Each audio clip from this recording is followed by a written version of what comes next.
Wave crest reflow electronic soldering technology is suitable for the manufacture of circuit boards and electronic components. In the process of wave reflow soldering, it is necessary to control the temperature of the soldering area to ensure the soldering quality. The wave reflow soldering circuit board matching refrigerator is a refrigeration equipment specially designed for the wave reflow soldering production line, which is connected with the control system of the soldering equipment to achieve precise temperature control.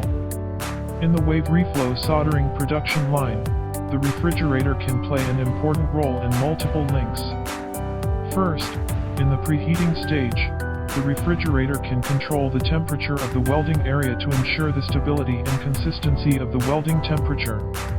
Secondly, during the soldering stage, the refrigerator can effectively reduce the temperature of the soldering area, avoiding overheating of the circuit board and causing soldering problems.